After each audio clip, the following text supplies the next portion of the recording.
दोबारा रिकॉर्डिंग अस्सलाम वालेकुम सर, इसको रिकॉर्डिंग पे ओके कर दें। औज़ुबिल्लाहि मिनश्शैतानिर्रजीम, बिस्मिल्लाहिर्रहमानिर्रहीम। अस्सलाम वालेकुम नाज़रीन, सावी बैठक में एक बार सबको फिर खुशामदीद कहते हैं। आज की हमारी सावी बैठक जो है वो हम धान के बारे में, चावल के मुतालिक करेंगे। जैसा कि आप सब जानते हैं कि गंदम की कटाई चल रही है और इसके बाद चावल की बुवाई का सीजन जो है वो शुरू हो जाएगा। तो इसलिए आज हमने बैठक जो है वो चावल की फसल के ऊपर रखी है। जैसा कि हम सब जानते हैं कि चावल एक पाकिस्तान की एक अहम खरीफ फसल है और पाकिस्तान के बहुत अहम हिस्सा जो ज़र मुबादला है वो हम चावल की फसल से जो है वो कमाते हैं। चावल की फसल के अगर मैं पिछले कुछ सालों के फिगर्स देखूं तो उसमें 2019 में तकरीबन 7 से 8 मिलियन टन की पैदावार के साथ पाकिस्तान जो है वो चावल की पैदावार में दुनिया के 10वें नंबर पर रहा है। और चावल की सिर्फ चावल नहीं, चावल का छिलका और चावल की दूसरी जो मसनूआत है वो भी बहुत अहमियत की हामिल हैं। चावल की अगर हम मुख्तलिफ किस्मों में के बारे में बात करें तो बासमती जो चावल है वो अपनी खुशबू, अपनी जायके की वजह से पाकिस्तान में ही नहीं बल्कि दुनिया भर में मशहूर है। इसी तरह वक्त गुजरने के साथ साथ हमारे जो चावल धान के महकमा का जो चावल राइस रिसर्च इंस्टीट्यूट में हमारे जो मुअज़्ज़ज़ साइंटिस्ट हैं, जो हमारे एक्सपर्ट्स हैं, उन्होंने बहुत सी चावल की इकसाम जो है वो ऐसी मुतारिफ फरमाई है जिनकी बहुत अच्छी प्रोडक्शन है, जो कि कीड़ों और बीमारियों के खिलाफ बहुत अच्छी कुव्वत मुदाफ़त रखते हैं। तो आज की हम इस बैठक में यही बात डिस्कस करेंगे कि चावल की कौन सी ऐसी इकसाम है जिनकी कुव्वत मुदाफ़त ज़्यादा है, या वो जैसे कि हमारे पास राइस बेल्ट जो है, जो राइस ग्रोन एरियाज है पाकिस्तान के, या दूसरे जो एरियाज है, कौन सी इकसाम कौन से इलाके के लिए ज़्यादा मौजूद है। आज की हमारी बैठक है हमारे मेहमानान ग्रामी से मैं आपका मुतारिफ करवाती जाऊँ। हमारे सबसे पहले मेहमान जो है वो सैयद सुल्तान अली शाह साहब हैं, जो कि डायरेक्टर हैं rice research institute Kala Shah काकू में। उसके अलावा हमारे दूसरे मेहमान जो है वो मोहम्मद उस्मान साहब हैं, जो कि सीनियर साइंटिस्ट हैं cotton rice research institute Kala Shah काकू में। शेख इमरान साहब हैं। शेख इमरान साहब की प्रोफाइल माशाल्लाह काफ़ी बड़ी है, इनका इंट्रोडक्शन करवाते काफ़ी मुझे टाइम लग जाएगा। अगर मैं शॉर्ट सा बताऊँ तो सर जो है हमारे पास नेशनल कोऑर्डिनेट है हमारे पास पाकिस्तान बासमती हेरिटेज फाउंडेशन के। हम इकबाल साहब हैं, वो हमें थोड़ी देर तक ज्वाइन करेंगे, जो कि हमारे पास प्रिंसिपल साइंटिस्ट है rice research institute Kala Shah काकू में। मैं अपने चारों मेहमानों को खुशामदीद कहती हूँ सावी में। अस्सलाम वालेकुम सर, कैसे हैं आप? जी वालेकुम सलाम। जी सर, जैसा कि हम अब चावल का जैसे सीजन शुरू होने वाला, कटाई कई इलाकों में गंदम की कटाई मुकम्मल हो चुकी है, कई इलाकों में जो है वो हो रही है। तो इसके बाद पहले चावल की तरफ, धान की फसल की तरफ हमारे किसान जो है वो रुख करेंगे। तो चावल की फसल से पहले अगर एक प्रोग्राम कर लिया जाए ताकि किसानों को रहनुमाई मिल जाए, तो इसी में सिलसिले में आज ये प्रोग्राम हमने रखा है। तो सुल्तान साहब, मैं आपसे पूछना चाहूंगी कि हम सबसे पहले अगर हम वैरायटीज किसी भी फसल के, सबसे पहले हमें होता है कि बीज अच्छा मिले, तो आप चावलों की जो मंजूर शुदा वैरायटीज हैं, जो इकसाम है, उनके बारे में थोड़ी सी रहनुमाई फरमाएं कि कौन कौन सी वैरायटीज हैं और उनकी क्या क्या खसूसियात हैं। जी सर। जी, मेरा नाम Syed Sultan Ali, chief scientist rice research institute Kala Shah काकू। मैं ये अर्ज करना चाहता हूँ कि आजकल चूंकि धान का सीजन शुरू होने वाला है, तो जिम्मेदार हजरात जो हैं वो आजकल मशगूल हैं मुख्तलिफ इकसाम का बीज हासिल करने के लिए। लेकिन मेरे देखने में ये आया है कि बहुत सारे लोग जो हैं वो ना सिर्फ सोशल मीडिया के ऊपर बल्कि किसानों के साथ बराह रास्त टेलीफोनिक मैसेज के जरिए भी ऐसा बीज जो कि गैर ममनूआ है, जैसे कि 1601, 1692 और इस तरह के बहुत सारे बीज मार्केट के अवेलेबल हैं, वो बीज बेचे जा रहे हैं। तो मैं इस अदारे के सरबराह होने की हैसियत से ये मुतलबे करना चाहता हूँ किसान भाइयों को कि कोई भी ऐसी किस्म जो कि गवर्नमेंट के अदारों से मंजूर शुदा नहीं है, उसका बीज बिल्कुल ना खरीदें। क्योंकि जब ये बीज हम लगाते हैं तो इससे ना सिर्फ बीजों के साथ बहुत सारी ऐसी जड़ी बूटियों के बीज भी आ जाते हैं, जैसे घोड़ा घास है। ये घोड़ा घास जो है, ये पहले हमारे पंजाब में, पाकिस्तान का हमारे हमारे नहीं था, मौजूद नहीं था। तो अब वो जो है ना, वो आज हमारा एक बहुत बड़ा इशू बन चुका है। इस तरह से ब्राउन प्लांट हापर जो है, उसके लार्वे सीड के साथ आ जाते हैं। बहुत सारी नई नई डिजीजेस जो हैं, उनकी बीमारियां के फंगस उनके साथ आ जाते हैं। तो ये मैं सख्ती से मतलब करना चाहता हूँ कि किसान भाइयों को कि बराए मेहरबानी सिर्फ और सिर्फ अपने जो गवर्नमेंट के मंजूर शुदा अदारे हैं उनकी इकसाम को काश करें। तो वो मंजूर शुदा इकसाम कौन सी है उस तरफ मैं आता हूँ। उसमें यह है कि इसमें दो ग्रुप होते हैं, एक बासमती ग्रुप और एक मोटी किस्म का ग्रुप। मोटी किस्म का ग्रुप में ED6 है, KS 282 है, KS 133 है, KS 434 है। ये वो वेराइटीज हैं जिनका पोटेंशियल 100 मन से ज्यादा है और हमारे पंजाब के अलावा सिंध के अंदर भी ये वेराइटीज बहुत ज्यादा रकबे पर काश्त की जाती हैं। बासमती किस्म के अंदर जो है वो जो इस वक्त कल्टीवेट हो रही हैं उसमें उसमें उसमें आपकी PK 11-21 एरोमेटिक है, उसमें किसान बासमती है, उसमें सुपर बासमती है, उसमें बासमती 515 है, सुपर बासमती 2019 है और सुपर गोल्ड है। इसके अलावा अदारे ने लेटेस्ट किस्म PK 20-21 एरोमेटिक जो है वो दरियाफ्त की है, जो कि इंशाल्लाह नेक्स्ट ईयर उसका सीड भी अवेलेबल होगा। तो ये जो वैरायटीज हैं मोटी किस्म है, इनका जो वक्त काश्त है वो आप जो है वो 20 मई से 7 जून तक लगा सकते हैं और जो बासमती किस्म है वो 1 जून तक 25 जून तक आप इसकी पनीरी काश्त कर सकते हैं। जबकि इन जो इसमें दो वैरायटी ऐसी है जिनका ड्यूरेशन बहुत ही छोटा होता है, जैसे किसान बासमती 95 डेज में या 100 दिन से कम में, या सुपर गोल्ड है ये 100 डेज की वैरायटी है। तो इसको हम रिकमेंड करते हैं कि ये 15 जून से के बाद इसकी जब पनीरी काश्त की जाए। जी सर। जी सर, बहुत शुक्रिया। सर ये वाली जो वैरायटीज हैं जैसे हमारे पास फाइन वैरायटीज भी है, बासमती वैरायटीज है, मोटी किस्म है, तो ये इलाकाई तनासुब से किस तरह कि कौन से इलाकों में कौन सी वैरायटी जो है वो ज्यादा बेहतर जो है वो रिजल्ट दे सकती है, इसके बारे में भी थोड़ी सी रोशनी था।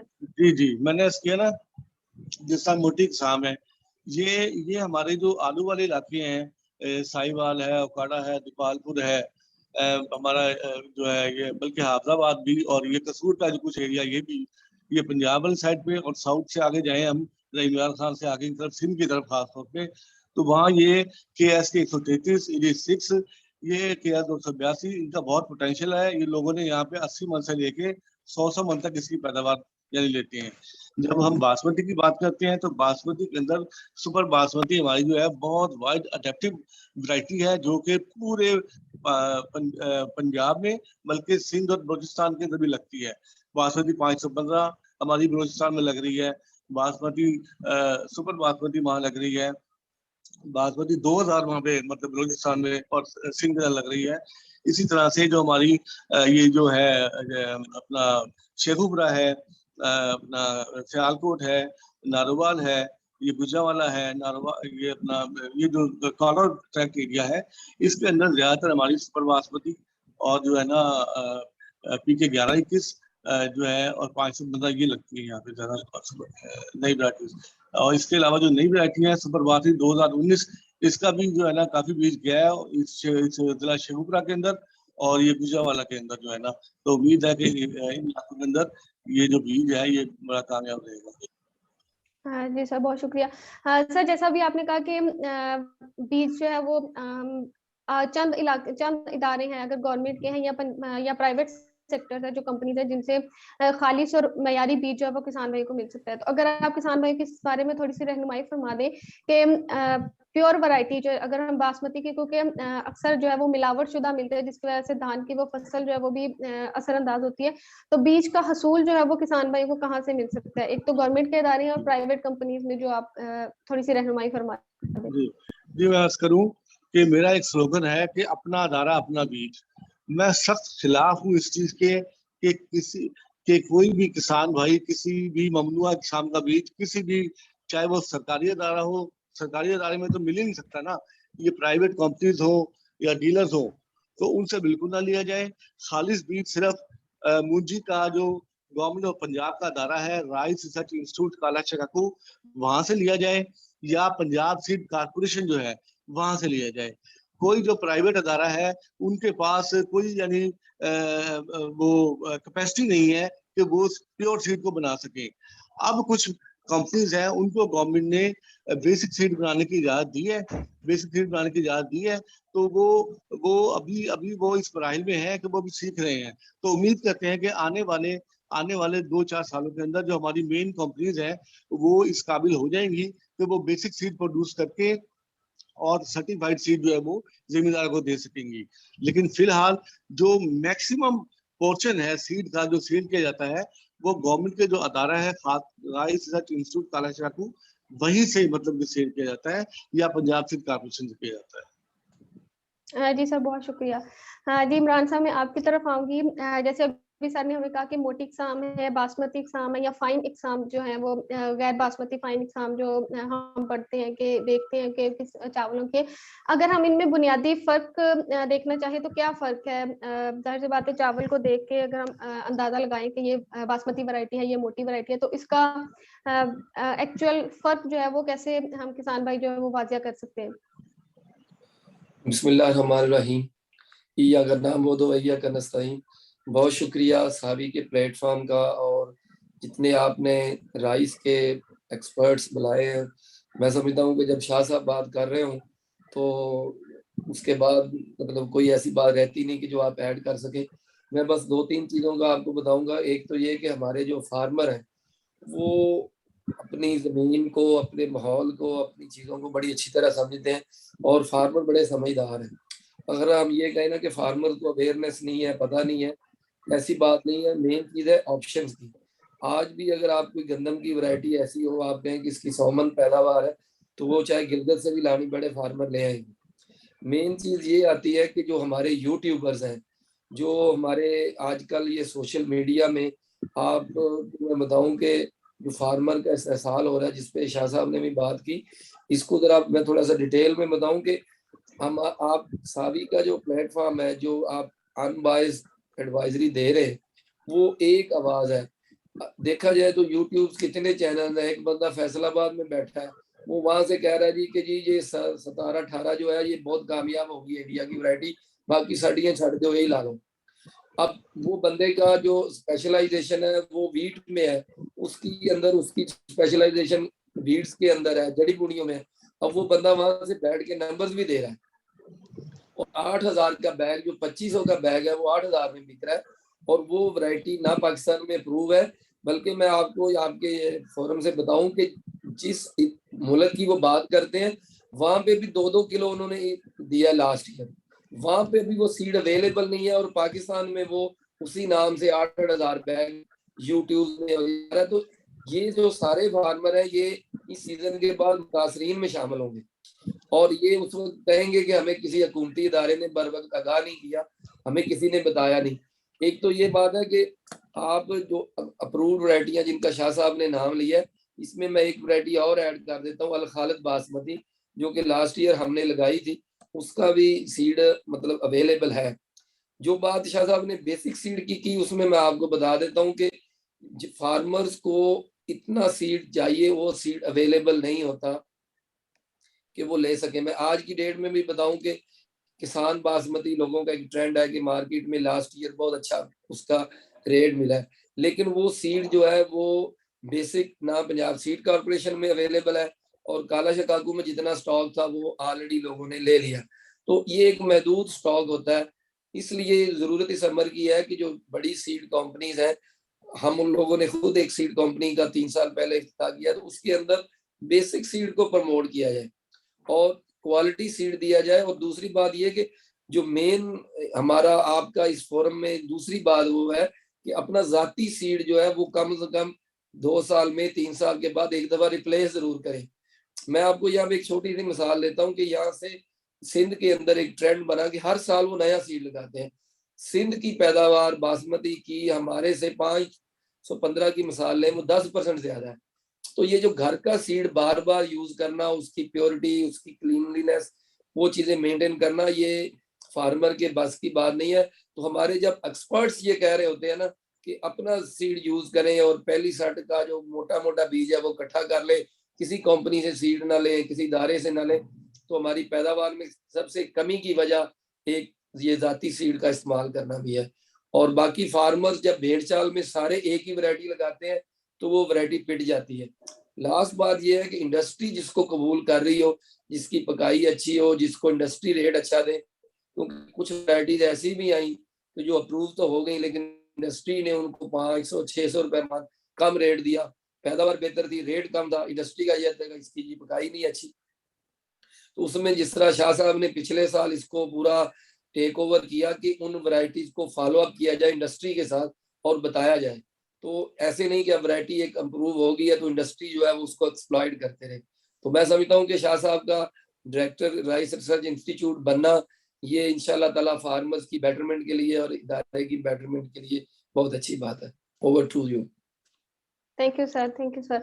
जी सुल्तान साहब, एक और क्वेश्चन, अगर हम वैरायटीज की बात करें तो अगर हम हाइब्रिड इकसाम के बारे में बात कर लें, क्योंकि बहुत माना जाता है और कहा जाता है कि हाइब्रिड वैरायटीज जो है वो हमारी जो नॉर्मल वैरायटीज है उनकी निस्बत अच्छी पैदावार देती है, अच्छी कुव्वत मुदाफत रखती है। और मुझे इकबाल साहब ने बताया भी था कि आपकी एक्सपर्टीज जो है वो हाइब्रिड वैरायटीज में है, तो आप काइंडली इसके बारे में थोड़ा डिटेल से हमारे किसान भाइयों की रहनुमाई फरमाएं। जी, जहां तक हाइब्रिड की बात है, ये तो बात बिल्कुल बजा है कि इसकी पैदावारी पोटेंशियल सलाहियत जो है वो 100 मन से ज्यादा होती है। लेकिन इस जब मार्केट के अंदर आते हैं तो मार्केट को जब हम देखते हैं तो वो 1000 या 1200 रुपए मन बिकता है। ठीक है जी। अगर वो 90 मन भी ले ली तो वो लाख रुपए का बन गया, फर्ज कर लें। ठीक है जी। तो ये ज्यादातर लगता है सिंध के अंदर। सिंध का तकरीबन 60% एरिया जो है वो चाइना से इंपोर्टेड जो हाइब्रिड्स हैं उनके ऊपर लगता है। पैदावार ज्यादा है, फार्मर्स को यानी 1 लाख रुपए तक उसकी इनकम भी होती है। लेकिन देखना ये है कि अगर अब ये आजकल पंजाब के अंदर इसका रुझान जो है ना वो बढ़ता जा रहा है, जहाँ पे बासमती एरिया है। और ये बासमती एरिया तकरीबन 6 टाइम ज्यादा है सिंध का जो कल्टीवेटेड एरिया है उससे। तो कंपनीज की ख्वाहिश तो यही है कि यहाँ पर भी हाइब्रिड लगाया जाए। लेकिन हमें ये सोचना होगा कि क्या हम बासमती की कॉस्ट के ऊपर हाइब्रिड यहाँ पे लगा सकते हैं, उसका एरिया रख बढ़ा सकते हैं।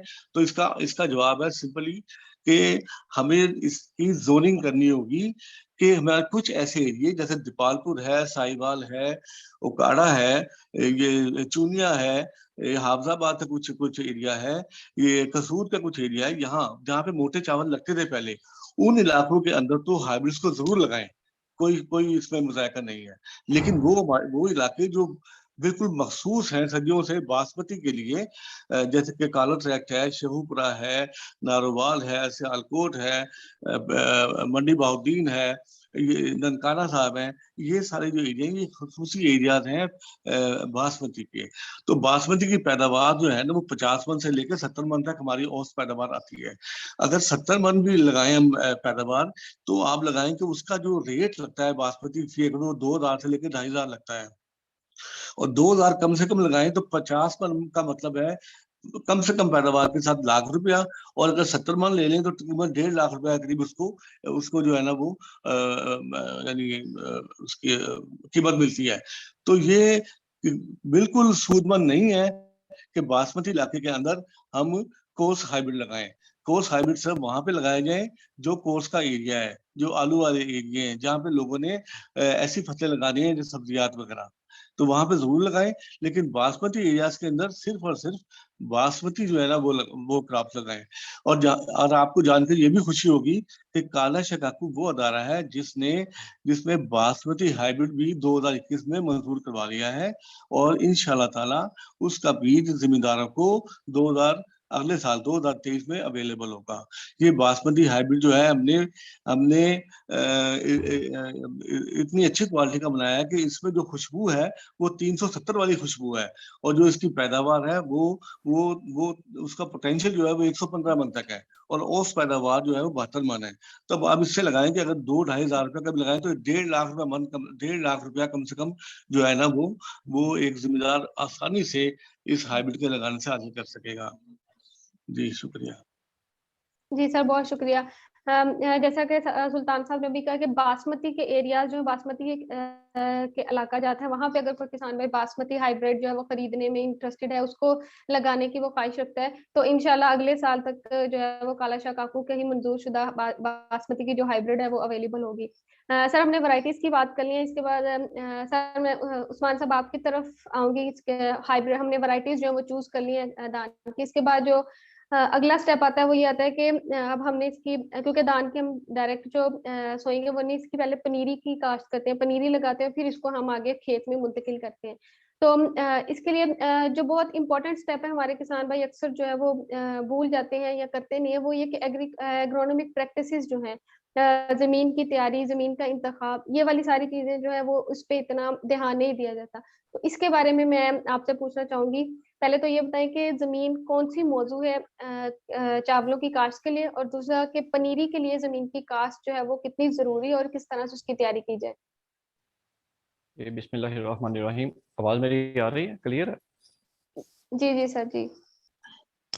अच्छा, पहली बात तो बहुत शुक्रिया स्वावे का कि प्लेटफॉर्म से इन्होंने एक तमाम राइस एक्सपर्ट को जो है इकट्ठा किया है और फार्मर्स की गाइडलाइन के लिए, उनकी रहनुमाई के लिए एक ये प्रोग्राम को इन्होंने किया है चावल के काश्त से पहले, सीजन से पहले।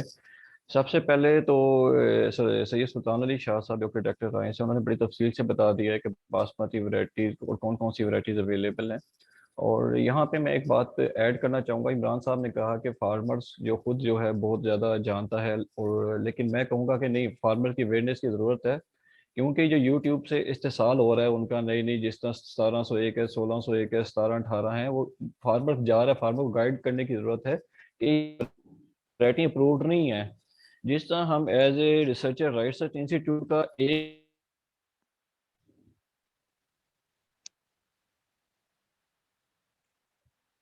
सर आपकी आवाज न्यू कट लाइन रही। का दाना नहीं बाहर जाने देते, तो इंडिया कैसे? आवाज क्लियर है? जी सर, सर आप हेलो, अपना आवाज क्लियर है? कैमरा ऑफ कर दें, फिर आवाज थोड़ी क्लियर हो जाएगी।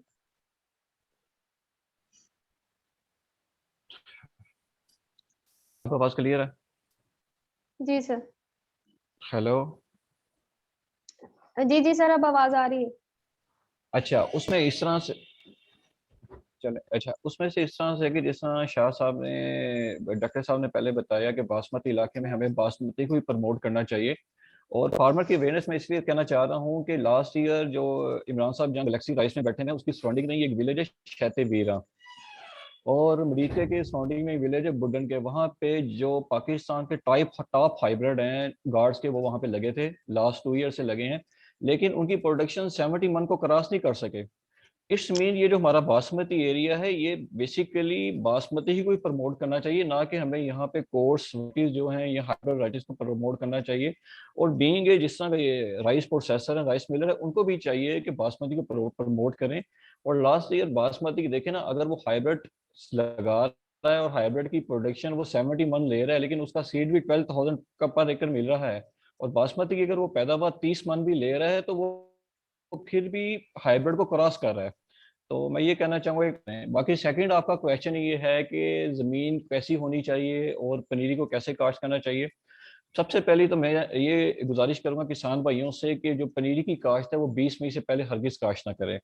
लेकिन हमारे किसान भाई क्या करते हैं कि जिस तरह आजकल ट्रेंड चल रहा है डबल क्रॉपिंग का, 2 फसलें ले रहे हैं, हम उसकी टोटली उससे क्या कहते हैं, उसको क्या कहते हैं, कंडेम करते हैं कि 2 क्रॉप बिल्कुल ही लेनी चाहिए। उसका नुकसान क्या होता है आप देखे होंगे, अगर आप पिछले 6 साल का डाटा देखें, स्टेम बोरर जो तने की सुंडी है, वो पिछले 3 साल से उसका जो लेवल है वो बहुत कम हो गया था और उसका अटैक नहीं हो रहा था। लेकिन लास्ट 3 सालों से स्टेम बोरर का अटैक फिर बढ़ गया। उसकी यही वजह है कि जो तने की सुंडी है वो अपनी सुरमई नींद मुड्ढों में सो के गुजारती है, और मार्च के एंड पे और अप्रैल के शुरू में जब उनके परवाने निकलते हैं, और जो लोगों ने 20 मई से पहले नर्सरी लगाई होती है, उसको एक होस्ट मिल जाता है, उसको नस्ल कशी के लिए उसका अपना एक मिल जाता है, जिसके पर वो दोबारा उसकी मादा अंडे देती है और उसकी नस्ल, एक नई नस्ल का जो है ना आगाज होता है। इसी तरह हॉपर की, जहां पे हमारे पहले एक फेज आता था, अब उसके 2 स्पेल आते हैं। उसकी भी यही वजह है कि जो अर्ली जब पनीरी काश्त कर लेते हैं किसान भाई, तो उसके ऊपर भी उसको रेयरिंग के लिए, उसको नस्ल कशी के लिए मौके मिल जाते हैं। इसलिए हमें चाहिए कि 20 मई से पहले हरगिज जो है पनीरी काश्त ना करें, 20 मई के बाद करें। और जमीन, पंजाब का तमाम इलाका राइस की काश्त के लिए मौजू है, सवाए रेतली जमीन के। इवन के कलराठी जमीनों में भी पनीरी की काश्त बड़े अच्छे तरीके से की जा सकती है, लेकिन कुछ एहतियाती तदाबीर हैं, उसको क्या कहते हैं, अगर हम एहतियात करें, उनका इस्तेमाल करें, तो हम अपनी पनीरी का काश्त बड़े अच्छे तरीके से कर सकते हैं। अब पंजाब का जो हमारा रवायती इलाका है, यहाँ पे ज्यादातर पनीरी कद्दू के तरीके से काश्त की जाती है, और जबकि जो गैर रवायती तरीका है वहाँ पे खुश्क तरीके से भी की जाती है, राब के तरीके से भी की जाती है। अब जो कि हमारा रवायती इलाके जहाँ पे कद्दू के तरीके से की जाती है, जहाँ पे नहरी पानी भी अवेलेबल है और ज़मीनी पानी भी मीठा है, और लेकिन आजकल नहरी पानी क्योंकि कम है और ज़्यादा लोग ग्राउंड वाटर ज़मीनी पानी का इस्तेमाल कर रहे हैं, तो इसलिए जो जहाँ पे वो पहले ज़मीन की तैयारी के लिए महीने महीने का कद्दू करते थे, अब महीने की ज़रूरत नहीं है। 10-15 दिन पहले ज़मीन से को पानी में खुश्क ज़मीन में दोहरा हल और सुहागा चला के ज़मीन को छोड़ दें, उससे ज़मीन गुरबरी हो जाएगी, उसको पानी लगा दें। पानी लगाने के बाद 1 हफ्ते के बाद उसमें दोबारा दोहरा हल और सुहागा चलाएं, उसके बाद उसको हवा लगने दें ताकि ज़मीन के अंदर जो भी पिछले साल के बीज हैं या वीर जड़ी बूटी गंद के बीज है वो उग आएँ, और उसको हल सुहागा दे के तलफ करके दोबारा पानी लगाएं। पानी के बाद ज़मीन की पनीरी की तैयारी से पहले 1 दिन पहले दोहरा हल सुहागा दे के ज़मीन को छोड़ दें। अगले दिन उसको ज़मीन के अंदर बीज का छटा दें। लेकिन कोशिश करें ज़्यादा बड़े प्लॉट ना बनाएँ। अगर 1 एकड़ के अंदर पनीरी लगा रहे हैं, उसको 2 हिस्सों में तकसीम कर दें। फिर जो 2 हिस्से हैं, उसके दरमियान में 1-1 पानी की खाली निकालें और खाली के दोनों साइड पे उसको 8-8 क्यारों में तकसीम कर दें। जितने थोड़ी जगह होगी, जितने थोड़े क्यारे होंगे, उसमें आपको मैनेजमेंट आसान होगी, आपको पानी निकालना, पानी लगाना आसान होगा। ये तो है कद्दू का तरीका। इसके अंदर एक बात का ख़्याल रखना ज़रूरी है कि जब आपने बीज का छट्टा देना है, तो उस टाइम पानी की सतह ज़्यादा से ज़्यादा 1 इंच हो, इससे ज़्यादा पानी की सतह ना हो। जिस दिन बीज का छट्टा दें, उससे अगले दिन शाम को पानी निकाल दें, क्योंकि जब आप पनीरी काश्त करते हैं, टेम्परेचर बहुत ज़्यादा होता है, दर्जा हरारत बहुत ज़्यादा, और पानी खड़ा रहने की वजह से पानी गर्म हो जाता है, जिसकी वजह से जो बीज है वो गल सड़ जाता है, और जिसकी वजह से जर्मिनेशन अगाव में बहुत कमी वाक़ होती है। इसलिए जिस दिन छटा दें, उससे अगले दिन शाम को पानी निकाल दें और वेरी नेक्स्ट डे अगले दिन फिर पानी लगाएँ। 3-4 दिन तक इस प्रोसेस को दोहराएँ, और उसके बाद क्या कहते हैं, जब बीज उग गए तो बीज के जो अगाव है पौधे को, उसकी कद को देखते हुए आप पानी की सतह को बढ़ा सकते हैं, लेकिन कोशिश करें 2 या 3 ही से ज़्यादा पानी ना खड़ा करें, एक बात। सेकंड बात, यहाँ पे मैं एक बात को बड़ा करूँगा कि जो किसान बासमती है, जो कि आजकल काफ़ी ज़्यादा फेमस है due to low short duration, छोटे दिन की फसल है, 90 दिन में पक जाती है, उसके लिए किसान भाइयों को चाहिए कि उसकी जो पनीर क्या कहते हैं, बीज जो पनीरी है वो 15 जून के बाद काश्त करें, और 15 जुलाई के बाद उसको खेत में शिफ्ट करें, और कोशिश करें पनीरी की उम्र 25 दिन हो। ये तो है जो लाभ का तरीका है। अगर खुश्क तरीके से पनीरी काश्त करनी हो तो उसमें खुश्क ज़मीन को दोहरा हल सुहागा दे के उसको क्या कहते हैं, ज़मीन तैयार कर लें। अगर पॉसिबल हो तो 1-2 दफ़ा रोनी कर लें और बत्तर आने के पर ज़मीन तैयार करें। उससे ये होगा जड़ी बूटी की तलफी में काफ़ी कमी पैदा होगी और जड़ी बूटियाँ कंट्रोल होगी। इसी तरह दोहरा हल सुहागा दे के उसे बीज का छट्टा दे के उसके पर फक या गली सड़ी जो गोबर की होती है उसको डाल के और हल्का सा पानी लगा दें। इससे बीज का उगाव थोड़ा-सा मुतासर होता है, लेकिन पनीरी बड़ी अच्छी उगती है, लेकिन इसके साथ इसमें जड़ी-बूटी भी काफ़ी ज़्यादा उगती है, लेकिन उसको कंट्रोल किया जा सकता है। ये तो हो गए 2 तरीके जो हमारे पंजाब में चलते हैं। तीसरा तरीका रब का तरीका। ये उन इलाकों में जहाँ ज़्यादा गर्मी और पानी की बहुत ही ज़्यादा कमी है, उन इलाकों में ज़मीन को खुश्क तैयार करके उसके ऊपर फक डाल के या तूड़ी डाल के उसको आग लगा दी जाती है। उसके बाद उसको दबा दिया जाता है, उसके ऊपर छटा दिया जाता है। किसी भी तरीके से पनीरी काश्त की जाए, कोशिश करें कि जो बीज की सतह है, एक जो बासमती क्रॉप के लिए 5 किलो बीज फी एकड़ और मोटा चावल कोर्स के लिए 5 से 7 किलो फी एकड़ इस्तेमाल कर लें। 1 एकड़ के लिए 5 मरले की पनीरी दरकार होती है, और कोशिश करें जो बासमती क्रॉप है 1 मरले में आधा किलो से पौना किलो का बीज इस्तेमाल करें, क्योंकि जितना ज़्यादा बीज इस्तेमाल करेंगे, बीज उतना ज़्यादा जिसको कहते हैं ना, वो किसान की टर्म में कहते हैं संघना होगा, बहुत ज़्यादा कंजस्टेड होगी, थिन पनीरी होगी, बाल की तरह बारीक होगी, तो वेरी डिफिकल्ट, जैसे ही अप्रूव करेंगे तो वो टूट जाएगी। इसलिए आधा किलो से पौना किलो और मोटे चावल के लिए 1 किलो से 1.5 किलो, 1 किलो से सवा किलो बीज इस्तेमाल करें। और अगर किसान भाइयों को भी पनीरी लगाने के बाद 10 से 15 दिन तक पनीरी कमज़ोर नज़र है, तो 15 से 20 दिन के दरमियान 1 पाव फी यूरिया या कैल्शियम अमोनियम आधा किलो फी मरला के साथ छटा दे सकता है। जितना खाद का छटा लेट करेंगे तो उसे नुकसान ये होगा कि पनीरी नरम होगी, और जितना ही वो पनीरी को खाड़ेंगे ज़्यादा टूटेगी, ज़्यादा जख्मी होगी। ये कुछ सिफारिशें आती है, अगर इस पे किसान अमल करे तो नो डाउट उनकी पनीरी भी बेहतर होगी, और जितना सेहतमंद पौधा खेत में शिफ्ट होगा उतना ही ज़्यादा वो जाके अच्छी क्या कहते हैं फसल का ज़ामी होगा। जी, thank you very much. Any question? जी सर, बहुत शुक्रिया। इमरान साहब, हम जो है वो बीज का उगाव मालूम करते हैं, कोई भी फसल लगाने से पहले हम बीज का जो है वो उसका उगाव मालूम कर लेते हैं, ताकि हमें पता चल जाए कि हमारी फसल जो है वो अच्छी पैदावार देगी या नहीं। तो चावल की फसल का जो है इसके बीज का उगाव जो है वो मालूम करने का तरीका क्या है, और इसकी अहमियत जो है वो भी थोड़ी सी किसान भाइयों को बताएं कि क्यों जरूरी है, ताकि हमें बाद में जब पूरी फसल लग जाए, हमारी पनीरी उग जाए और हमें किसी बड़े नुकसान से जो है वो बच जाए। सर आप म्यूट हैं। जो मेन चीज है कि जब आप सर्टिफाइड बीज यूज करेंगे तो उसमें फेडरल सीड सर्टिफिकेशन की तरफ से उसका जर्मिनेशन टेस्ट होता है। वो अबाउट 90% जर्मिनेशन जब टेस्ट क्लियर होता है तो उसके बाद उसको वो अलाउ करते हैं सर्टिफाइड टैग। तो आप अगर अपने फार्मर्स को इस चीज पे हम ले आए कि आप सर्टिफाइड टैग के साथ जो बैग और टैग सीड है वो यूज करें तो जर्मिनेशन का इशू नहीं आएगा। और बाकी ये कि इसका बड़ा सिंपल सा टेस्ट है, जैसे वो दब्बू देते हैं उसके अंदर ही उसी वक्त ही फार्मर को पता चल जाता है 36 घंटे के बाद ही कि उसमें जो अंगूरी मारा हुआ बीज है उसकी परसेंटेज क्या है। तो जो बाकी छोटी चीजें हैं ये फार्मर्स को ऑलरेडी पता है। जो इस फोरम की तरफ से जो मैसेज जाना चाहिए वो एक तो ये कि ये जो काउंटर फ्री वैरायटीज हैं जिनका कोई वजूद नहीं है और जिनको हमारे एक्सपर्ट्स रिकमेंड कर रहे हैं, और दूसरा जो सर्टिफाइड और बेसिक सीड है वो इदारों में वाफर मकदार में उतना अवेलेबल नहीं है जितना फार्मर को चाहिए। और तीसरी ये कि फार्मर का ये कॉन्सेप्ट कि हम तो अपना जाती बीज इस्तेमाल करेंगे, ये चीज।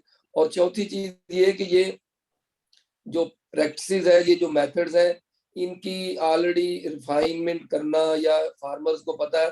तो मैं ये चाहूंगा कि सावी को अपने इस प्लेटफॉर्म पे मशीनी काश्त के ऊपर जो ट्रांसप्लांटर के साथ नर्सरियों के अंदर ट्रेज लगा के काश्त करनी है, जो कि कालाशाह काकू ने 2014 में शुरू किया था। मुझे याद है जो उस्मान साहब ने बुडन के गांव का नाम लिया तो वो शहजाद जो फार्मर था उसके पास लगी थी।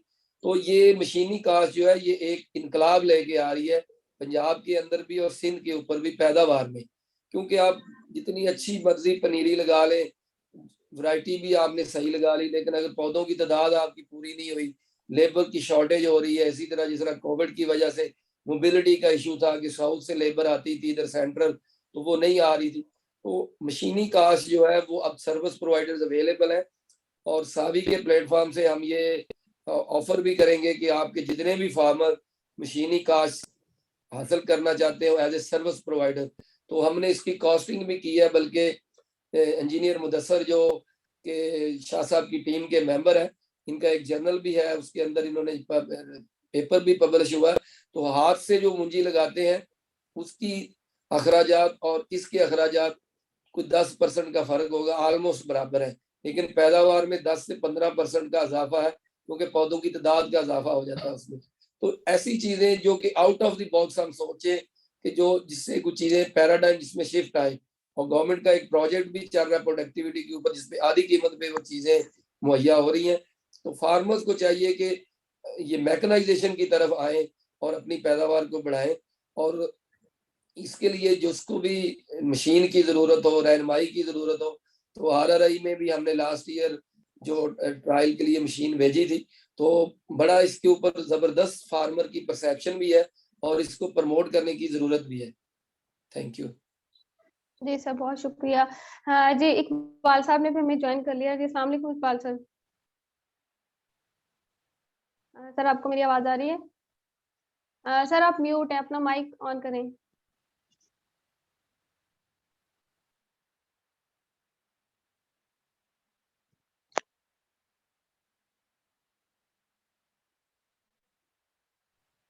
सर आपकी आवाज नहीं आ रही। आप सर आप दोबारा से ज्वाइन कर रहे हैं, अपनी ऑडियो कनेक्ट कर रहे हैं। ऑडियो का शायद इशू आ रहा है कोई। जी सुल्तान साहब, जब तक इकबाल साहब का ऑडियो का इश्यूज रिजॉल्व होता है मैं आपकी तरफ आती हूँ। जैसे कि हमने पनीरी लगाते हैं, हम पनीरी लगाने से पहले जो सबसे अहम मरहला वो ये कि हम बीज की तैयारी करें। बीज को जो है वो फफूंदकुश जहर जो है वो उससे लाजमी जो है वो ट्रीट करें ताकि जो मुख्तलिफ किस्म की बीमारियां हैं उनसे जो है वो बचा जा सके। तो धान की फसल के लिए जो इसके लिए बीज की तैयारी किस तरह मुमकिन है, और क्या ये जो डिफरेंट तरीके से हमने पनीरी के लगाने के बताए, तो हर तरीके के लिए बीज की तैयारी मुख्तलिफ होगी या इसको सेम तरीके एक ही जैसे तरीके से तैयार किया जाता है? मेरा ख्याल है कि उस्मान साहब ने काफी डिटेल में ये बताए हैं कि जमीन कैसी चाहिए और किस तरीके से उसको करना अगर मैं बता दूं इसका जवाब, अगर चलिए जी जी सर, आप उस्मान इजाजत साहब चले। चलिए आप इसको ऐड कर दें। जी जी इसमें सर। इस तरह से मैडम बीज की तैयारी के लिए इस तरह से है कि जो कुछ बीमारियां जिस तरह बेकैनी है और धान के पूरे दबे वो बीज से स्टार्ट होते हैं, इसलिए हम कोशिश करते हैं कि सीड ट्रीटमेंट की जाए।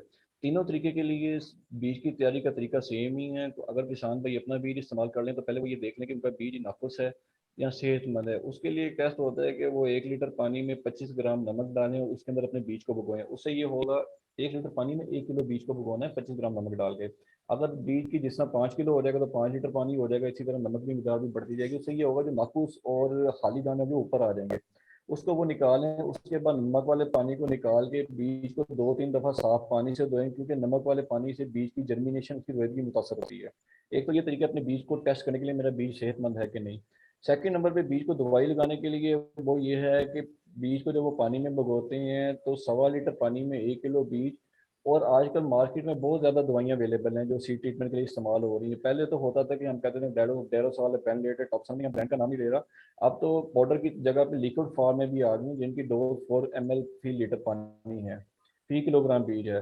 तो सीड ट्रीटमेंट के लिए यही है कि बीज को 1 किलो बीज 1.25 लीटर पानी में भिगोएं। उसमें 2.5 ग्राम या 4 मिलीलीटर जो भी सिफारिश करता जहर है उसको मिक्स करें और 24 घंटे तक बीज को उसमें भीगा रहने दें। 24 घंटे के बाद बीज को उसमें से निकाल लें। निकालने के बाद 3-4 घंटे पड़ा रहने दें ताकि जो जायद पानी उसमें से निकल जाए। उसके बाद उसको बोरी से डाल दें और इसको दब्बू कहना कहते हैं। इससे ये होगा कि 36 से 48 घंटों के बाद बीज जो है वो अंगूरी मारेगा और अंगूरी वाला वाला बीज इस्तेमाल करें। ये तीनों ही जो पनीरी के तरीके हैं, सब तीनों में ये सेम ही तरीका है। और इसी तरह को सीड ट्रीटमेंट करना है। अगर खुश्क तरीके से सीड ट्रीटमेंट करना है उसको स्लरी मेथड कहते हैं। उसमें किलो बीज के अंदर आपने पानी छिड़क के और उसी तरह वो जो भी दवाई होगी उसका ऊपर छिड़काव, पानी में हल्का छिड़काव करके उसको हाथों से मिक्स कर लेना है। ये दोनों तरीके हैं। इससे ये होता है कि जो बकायनी और दान के बुरे धब्बे हैं उसे काफ़ी हद तक कंट्रोल हो जाते हैं। लेकिन अब पिछले कुछ सालों से देखा गया है कि सीड ट्रीटमेंट के बावजूद भी जब हम खेत में पौधे शिफ्ट करते हैं तो बुरे धब्बों तो चले कंट्रोल हो जाते हैं, लेकिन बकायनी का इशू बाज़ दफ़ा आ जाता है। उसका इशू ये होता है कि उसके कुछ जो सपोर्ट होते हैं, जो जर्म होते हैं, वो ज़मीन के अंदर भी मौजूद होते हैं जिसमें में जो जैसे ही बीज उगता है वो उसके ऊपर हमलावर होते हैं और जो बीमारी का समदार होते हैं। इसलिए कोशिश करें कि जिस खेत के अंदर, जिस एकड़ के अंदर वो बीमारी देखी गई हो और जो वैरायटी लगाई हो, खेत बदल के वो वैरायटी लगाएं। उस खेत में पिछले साल वाली किस्म काश्त ना करें, दूसरी किस्म काश्त करें। और कोशिश करें कि जब आप लगाने लगे तो 2-3 दफ़ा अगर खेत को धो के पानी से ड्रेन आउट कर लें ताकि खेत साफ हो जाए। ये कुछ सिफारिशात है जिस पर अमल किया जाए तो आई थिंक बेहतर जो है वो पैदावार इंडस्ट्री उगाई जा सकती है। हाँ जी सर, बहुत शुक्रिया आपका। सर जैसे कि अभी हम बात करें कि पनीरी जो है पनीरी लगाते हैं तो पनीरी में भी धान की पनीरी जो उसमें भी जड़ी बूटियों का जो हमला रहता है, जैसे आपने भी बताया कि राब के तरीके से भी अगर लगाएं तो जड़ी बूटियों का उगाव हो जाता है। तो उसको कंट्रोल करने के लिए क्या सिफारिशात जो है वो करनी चाहिए किसान भाइयों को?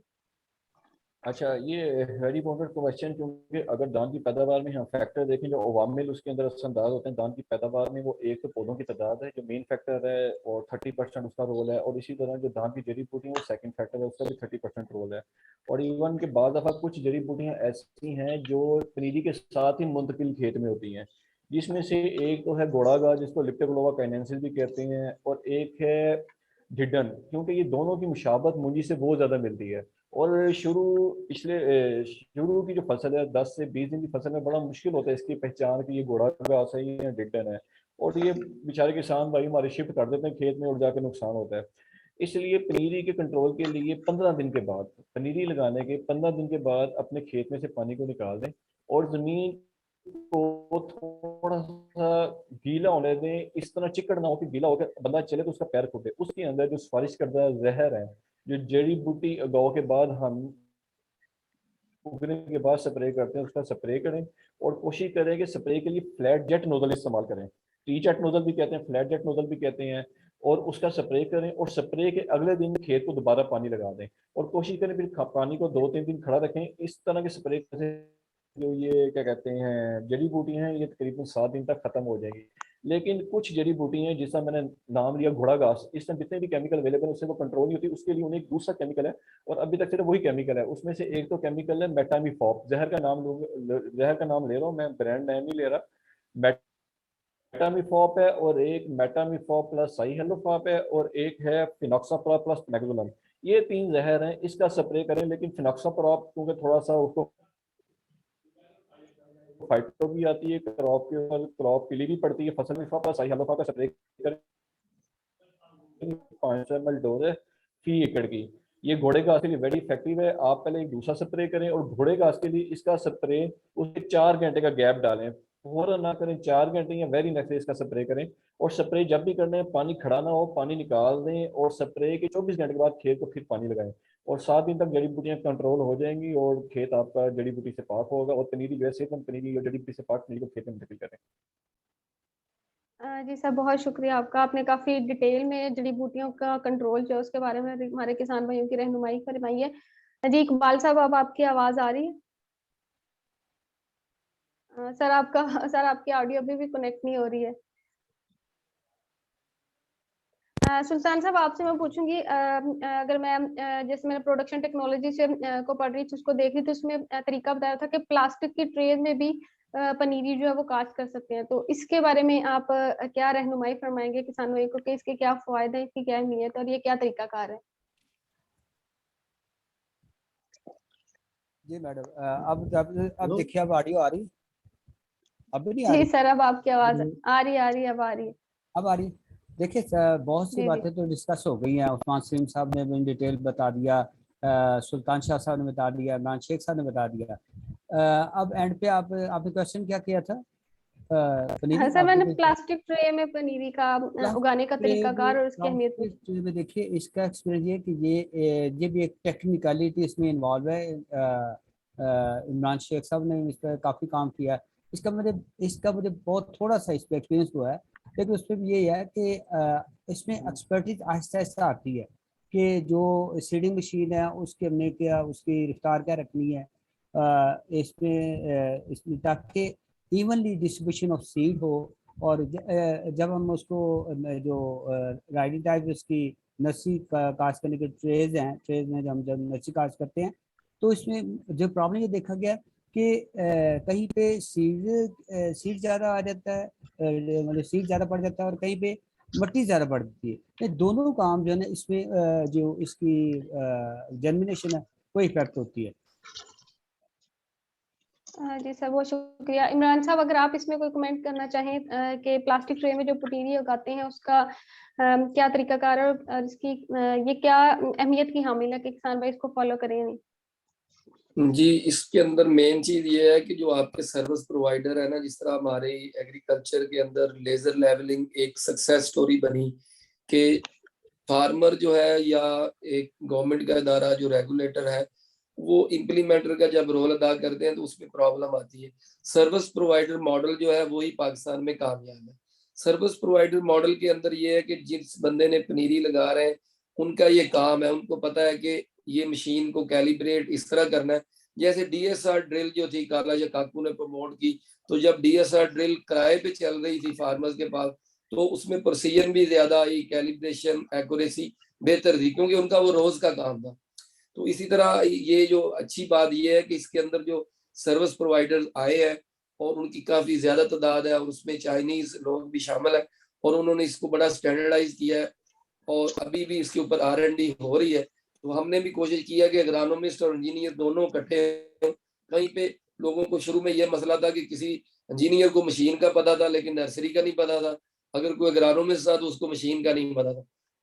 तो फार्मर्स को ये चाहिए कि सर्विस प्रोवाइडर जो ऑलरेडी 2-3 साल से अवेलेबल है उनसे राब्ता करके 50 एकड़ का अगर क्लस्टर मुहैया हो जाए तो वहाँ पे अच्छे तरीके से नर्सरी भी लगाई जा सकती है और अच्छे तरीके से उसको ट्रांसप्लांट भी किया जा सकता है। क्योंकि जिस तरह डॉक्टर इकबाल साहब ने कहा कि मैं समझता हूँ कि ये डॉक्टर इकबाल साहब खुद एक इंस्टीट्यूशन है और बासमती के ऊपर तो इनकी एक बहुत ज्यादा इनको दस्तरत हासिल है कि मैं समझता हूँ कि सर्विस प्रोवाइडर्स का प्रोलिफरेट करना और मशीनों का ज्यादा होना, गवर्नमेंट का सब्सिडी देना और उसके बाद फार्मर्स का उसके ऊपर पॉजिटिवली रिस्पॉन्ड करना, ये एक सक्सेस स्टोरी बनी है। और कोशिश ये होनी चाहिए कि इसके ऊपर ज्यादा से ज्यादा R&D हो सके, जैसे कि वैरायटी स्पेसिफिक कि कौन सी वैरायटी जो है उसके यहाँ पे अडॉप्टिव रिसर्च में हमने ट्रायल लगाए थे कि आपको 80 ग्राम सीड चाहिए, 90 ग्राम सीड चाहिए या 100 ग्राम सीड चाहिए, तो मुख्तलिफ वैरायटीज के लिए सीड रेट भी मुख्तलिफ होना चाहिए।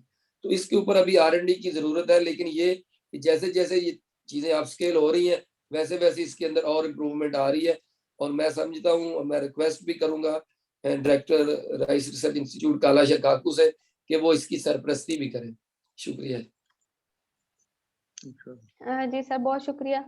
जी सर, सुल्तान साहब जैसे अभी सर ने डीएसआर की बात की, तो ये काफी कॉन्सेप्ट जो है हमारे किसान भाइयों में गर्दिश कर रहा है कि वो डायरेक्ट सीडिंग जो है वो करें खेत में, पनीरी को स्किप करके डायरेक्ट जो है वो काश्त स्टार्ट करें। तो इसके बारे में आप किसान भाई को क्या रहनुमाई फरमाएंगे कि ये क्या तरीकाकार है और इसके क्या फायदे हैं?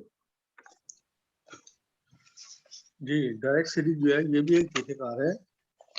इसमें यह है कि चूंकि दिन ब दिन पानी की कमी होती जा रही है मुल्क के अंदर, जी तो ये वो तरीका है जैसे हम गंदम काश्त करते हैं ना, तो बिल्कुल उसी तरीके से जमीन को हम तैयार करते हैं खुश्क हालत के अंदर, और उसके अंदर जो है ना फिर जब खेत तैयार हो जाता है उसके अंदर बीज का छटा दे देते हैं, या अगर ड्रिल के साथ करें तो ड्रिल के साथ उसकी सोइंग हो जाती है। सोइंग करने के बाद उसको पानी लगा देते हैं। पानी लगाने के तकरीबन 24 से 36 घंटे के बाद उसको फिर हम स्प्रे करते हैं। कोई पेंडिमेथलिन का या कोई भी मतलब स्प्रे जो है उसके न किया जा सकता है। उससे ये होता है कि वो जो प्री एमरजेंस जो होती हैं, कुछ जड़ी बूटियां ऐसी होती हैं जो फौरन ही उगाती हैं, तो उनको ये पेंडिमेथलिन या कौंसल एक्टिव जो है ये उसको मार देती है, उगने नहीं देती है, उसकी बढ़ोतरी को रोक देती है। तो इसका इसका ये है कि इसके अंदर पानी की तकरीबन 15 से 20% बचत होती है।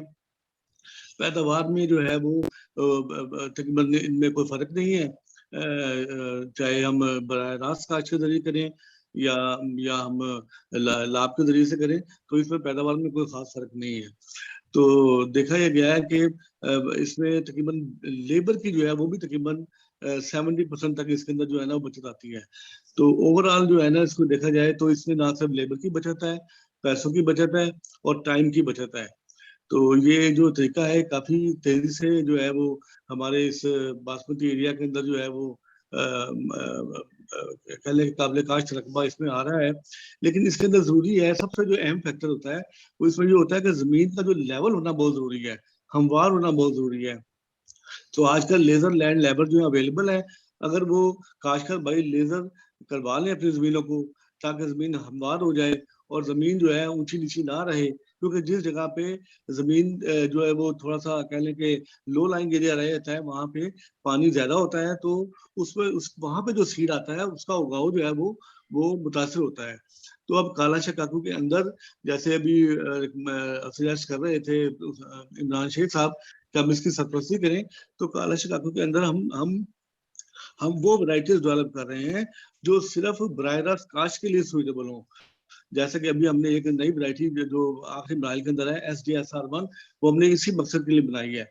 इसके अलावा हम इस चीज पर भी काम कर रहे हैं कि अगर लो लाइंग एरिया हो और बराह रास्त काश्त करनी हो तो क्या कोई ऐसी इकसाम है जो वहां पर उनका जर्मिनेशन जो है वो मुतासिर ना हो। तो अल्हम्दुलिल्लाह उसके बड़े मुस्बत नताइज जो है वो सामने आ रहे हैं। ऐसी हमने 5-6 एग्जाम जो है फाइंड आउट कर ली है जो लो लाइंग एरियाज के अंदर भी जो है ना वो उसी तरह जर्मिनेट करती है जिससे हमारी नॉर्मल सॉइल के अंदर करती है। तो उम्मीद है आने वाले 2-3 सालों के अंदर ऐसी वैरायटीज आ जाएगी जो बराह रास्त काश्त के लिए बहुत ज्यादा सूटेबल होंगी। Hope you understand. जी सर, बहुत शुक्रिया। सर अब हम क्योंकि प्रोग्राम जो है हमारे अख्ताम की तरफ जा रहा है, टाइम काफी ऊपर हो गया, तो सर मैं आपसे पूछूंगी कि पनीरी के अंदर कीड़े मकोड़ों का भी अटैक जो है वो काफी आ जाता है, जैसे कि धान का टोका है वो पनीरी पे ही अटैक कर जाता है, जिसकी वजह से वो सारे पत्ते कुतर जाता है, तो काफी बड़ा नुकसान हो जाता है। तो ऐसी कौन सी तदाबीर इख्तियार करनी चाहिए कि पनीरी जो है उसको बीमारियों के साथ साथ कीड़े मकोड़ों से जो है महफूज रखा जाए, ताकि मुंतकली के वक्त पौधे जो हैं वो सेहतमंद रहें? वो जैसे हमने पहले भी उस्मान साहब ने बड़ा डिटेल से बताया कि एक तो ये है कि ये डबल काश वाला जो है ना, इसको आप जो है ना वो इसको खत्म करें, इसको बिल्कुल सख्ती से जो है ना इसको मना किया जाए, कि रिकमेंड नहीं किया जाता सरकारी इदारों की तरफ से भी, और जो कंपनी अच्छा काम कर रही हैं वो भी इस पे पूरा यानी जो है ना अपना जोर लगा रही हैं, कह रही हैं कि जनाब ये जो है ना इससे बचा जाए डबल क्रॉपिंग से, क्योंकि इससे जो कीड़े की मुंतकली है ना अफजाइश नस्ल के लिए वो बहुत ज्यादा होती है और वो आने वाली नस्ल के ऊपर जो है ना शिफ्ट हो जाती है।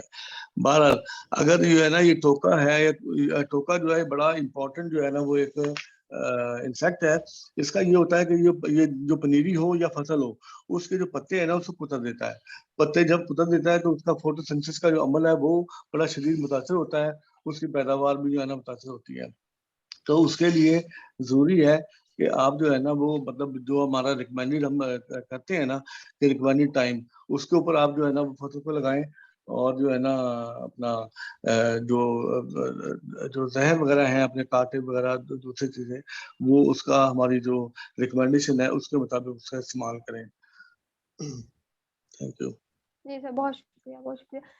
उस्मान साहब, पनीरी जो है वो काश्त हो गई है। पनीरी को जब मुंतकिल किया जाता है खेत के अंदर, तो पनीरी की किस स्टेज पे होनी चाहिए, किस स्टेज पे होनी चाहिए, पौधे कितने होने चाहिए, जब उसकी जो आइडियल वक्त है कि हम जो हमारी पनीरी है उसकी मुंतकिली कर सकते हैं।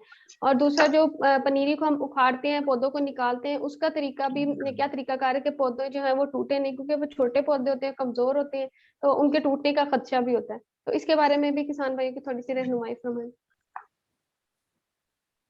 बात है कि जैसा मैंने पहले फरमाया कि जो पनीरी के लिए फी मरला बीज है वो आपने बासमती के लिए आधा किलो से पौना किलो इस्तेमाल करना है, और जो कोर्स राइस है, हाइब्रिड राइस है या मोटा चावल है, उसके लिए आपने 1 किलो से 1.5 किलो फी मरला इस्तेमाल करना है। क्योंकि आप जिस तरह ज़्यादा बीज इस्तेमाल करेंगे पनीरी बरीक होगी, बाज़ की तरफ बरीक होगी, और जैसे ही उखाड़ेंगे तो वो उखाड़ने के बाद पहले ही रूट पूरी जख्मी हो जाती है। फिर जब खेत में शिफ्ट करते हैं वो उसकी क्या कहते हैं एक मुच्छी बनाते हैं, वो गंड मारते हैं तो लाख उसका वैसे ही टूट जाता है, कमर टूट जाती है। तो इसलिए एक तो बीज के ऊपर एहतियात करें, दूसरा बासमती क्रॉप के लिए जो पनीरी की आइडियल उम्र है वो 25 से 35 दिन है। कोशिश करें कि 30 दिन तक की पनीरी खेत में मुंतकिल कर दें। अगर ज़्यादा से ज़्यादा लेट हो तो 35 दिन की कोशिश करें। 35 दिन से बासमती की पनीरी ज़्यादा लेट मुंतकिल ना करें। 40 दिन की भी की जा सके, लेकिन 40 दिन से ज़्यादा की उम्र पनीरी गंडल हो जाती है और वहीं पर अपना प्रोसेस स्टार्ट कर देती है जहाँ पे पनीरी लगी होती है वेडिट। तो इसलिए कोशिश करें कि 35 दिन तक की पनीरी बासमती क्रॉप की खेत में मुंतकिल कर दें। इसी तरह जो कोर्स राइस है उसकी भी पनीरी की उम्र 25 से 35 दिन ही है। सिर्फ एक वैरायटी जिसकी मैं बात करूँगा किसान बासमती, उसकी पनीरी की उम्र 25 दिन तक होनी चाहिए। उससे ज़्यादा की उम्र की पनीरी को खेत में मुंतकिल नहीं करना चाहिए, क्योंकि अगर ज़्यादा उम्र की पनीरी खेत में मुंतकिल करेंगे किसान बासमती की, तो जैसे ही खेत में मुंतकिल करेंगे 10 दिन के बाद उसका जो मेन टेलर है वो फ्लावर कर जाता है, सिट्टा निकाल देता है, और किसान परेशान हो जाता है कि मैंने अभी पनीरी मुंतकिल की, अब मुंतकिल करते साथ इसे सिट्टा निकाल दिया, आगे पता नहीं ये शाही जाड़ बनाएगा कि नहीं बनाएगा। इसलिए किसान बासमती की पनीरी कोशिश करें 25 दिन की या मैक्सिमम 30 दिन की, उससे ज़्यादा उम्र की पनीरी किसान बासमती की मुंतकिल ना करें। पनीरी मुंतकिल करने के लिए ये है कि खेत को जो है पनीरी उखाड़ने से 1 दिन पहले खेत से पानी निकाल दें, ताकि पनीरी जो है वो ज़्यादा नरम हो जाए। अगर तो पानी नहीं लगा हुआ तो पानी लगा दें, अगर पानी नहीं लगा हुआ पानी लगा दें, अगर पानी ज़्यादा लगा हुआ है तो 1 दिन पहले पानी निकाल दें, और जिस दिन उखाड़ने से फिर हल्का सा पानी लगा दें, जब ताकि उखाड़ते हुए ज़मीन नरम हो, और जब वो पनीरी उखाड़ें तो जड़ें ज़्यादा ना टूटे, जड़ समेत ही पूरा पौधा बाहर आए।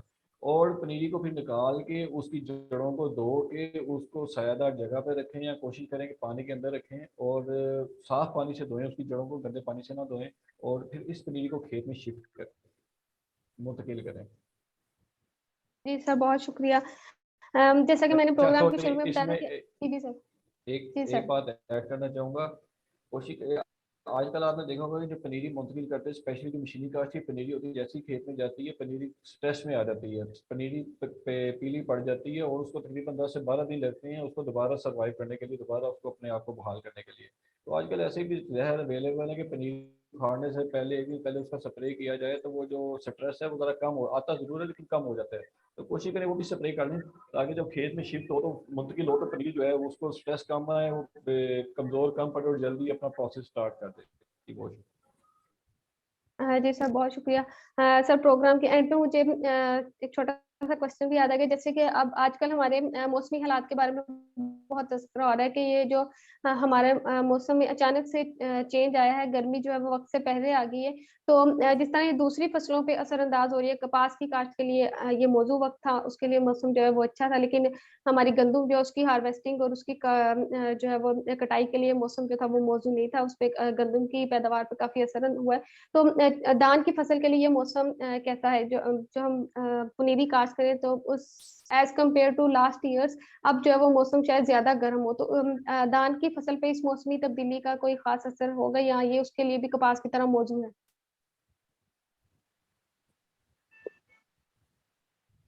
जी सर।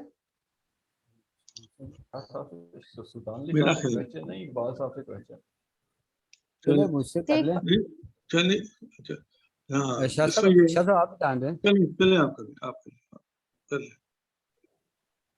अच्छा कि जैसा कि पिछले सालों की निस्बत हम देख रहे हैं कि टेम्परेचर पिछले साल के 2 से 3 डिग्री सेंटीग्रेड, मार्च और अप्रैल का टेम्परेचर अगर as compare to last 10 years average हम देखें तो 2 से 3 डिग्री सेंटीग्रेड ज़्यादा है, इट्स टू मच।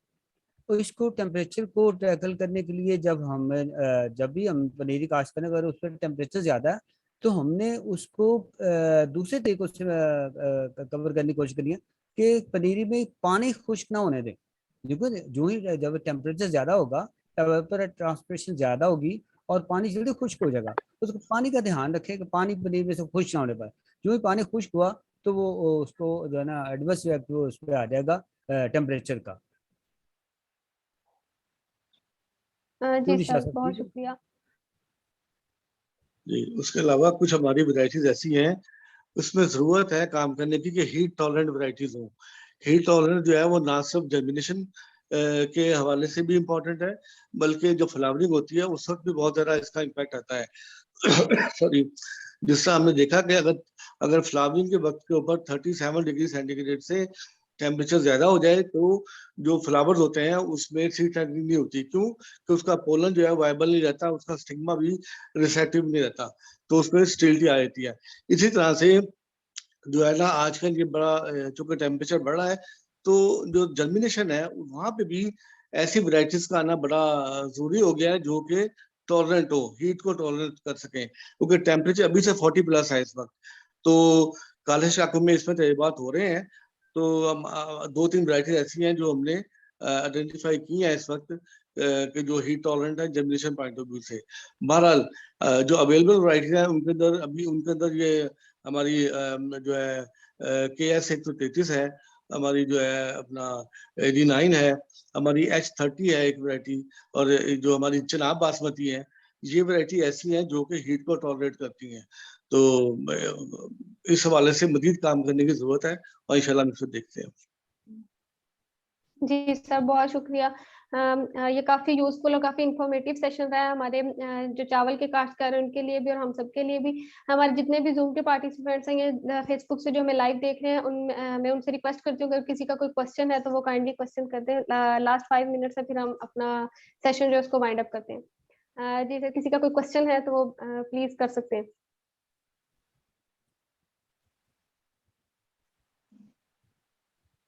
जी अस्सलाम वालेकुम सारा, मेरा क्वेश्चन है। थैंक यू अगेन, बहुत शुक्रिया हमारे मौजूद मेहमानों का जिन्होंने टाइम निकाला रमजान शरीफ में। थैंक यू सो मच सुल्तान साहब, आपका डॉक्टर साहब। तो मेरा क्वेश्चन सर ये था कि हम ये मतलब कल भी मतलब हमारे साथ गिल साहब भी थे, कल वो हमें वहाँ पे PCRWR का फार्म दिखा रहे थे। तो ये जो हम बेड सोइंग की बात करते हैं पानी सेविंग के लिए, तो उसके ऊपर मतलब आपका मतलब कोई क्या है इसमें, प्रॉस्पेरिटी क्या है, और जो लोगों के मिथ हैं कि जी हमारे वीड्स का प्रॉब्लम आता है, तो उस पर स्पेशल कोई वैरायटीज पे भी आप काम कर रहे हैं कि नहीं कर रहे हैं? सुल्तान साहब से कोई क्वेश्चन है। मैं उस्मान साहब को सजेस्ट करता हूँ। उस्मान साहब लास्ट ईयर हमने काला शाकुर में एक्सपेरिमेंट्स किए हैं, तो उस्मान साहब ने इसको हैंडल किया है, वो मेरे ख्याल इसको बेहतर बता सकेंगे। उस्मान साहब। उस्मान साहब।